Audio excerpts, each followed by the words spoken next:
Many of us are very rich, buoyant. We have like 2, 4, 5 million in your account, so you don't need this conversation. But how many of us would like to be rich here? How many of us pay our tithes? Offerings? First fruits? Second fruits? No, second fruits? A prophet offering? Honorarium?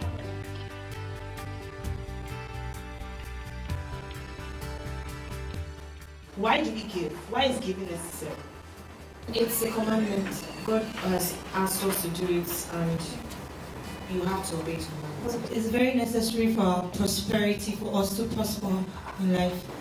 It's better to give than to receive. Giving is also an expression of love. You can give without love, but you cannot love without giving. So it's Like the head of the giver is like this, so which means you're always on top. As a giver, you're always on top. Now, how do we give to God?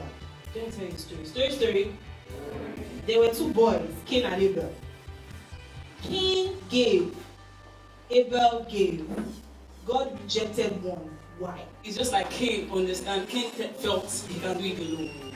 Why? Abel was like, God, this is what I want to give to you. But Cain was like, I can do it alone.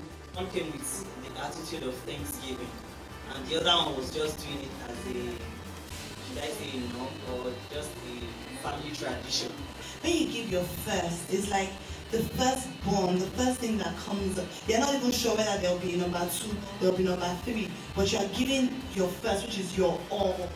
So it was sacrificial giving. He gave his best. If you look at both their lives, Abel actually had a relationship with God, which gave him the understanding of what God will have respect for. It doesn't matter whether you drop 10,000 and you have 100,000 in your account. The person that drops 10 naira with only 5 naira in the account has dropped more than you. Yeah. That's just life. And no matter how you think about it, the thought behind it is, I'm giving what I have. I'm giving, even if they can deceive you, they can't deceive God. In my own understanding, the more you know God, the more you give. The more you know. And it appears to everything in life. What you were thinking about, how you considered the whole scenario, matters to God. And God is not an irresponsible father. He's not an irresponsible friend. And the Bible says he will not owe man anything. So God will not owe you. However, the Bible also says that he loves a cheerful giver. The Bible didn't say he will not accept an uncheerful giver. But the Bible says he loves a cheerful giver. It's not you against him, it's him against his word. It says if you give, you will get back in return. It didn't say if you don't give, you will not get. I know people in school who gave their school fees, and 2 months down the line, when they kicked them out of school, they were cursing the pastor and saying that God abandoned them. But I don't think that God is a wicked God that will tell you to give your school fees, and then tell you when they kick out of school, start like, that's my own. Be led. Do you know what I'm saying? Be led. The pastor might be speaking from God, but may not be speaking to you.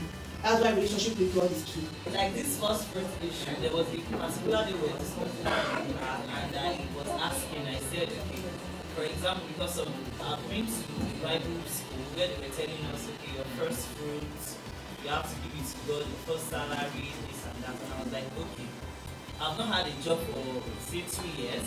I got my first job. I borrowed money from a friend to go to work for that first month. And I got my salary. And okay, you told me to give it to God.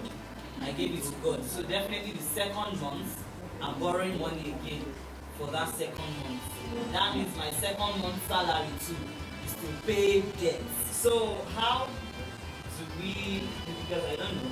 So I feel to me that Eva actually sat down and said, I want to give God something.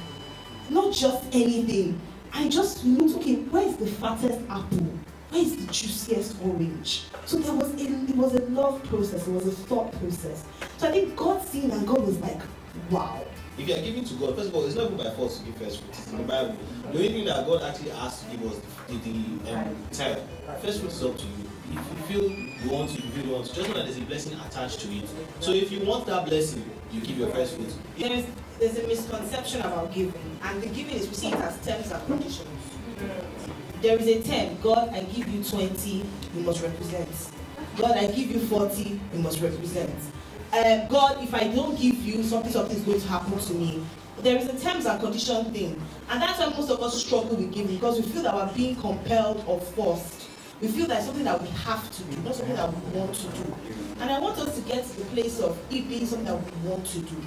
You had your career in the field initially, and you had your first fruits from that field, you gave it.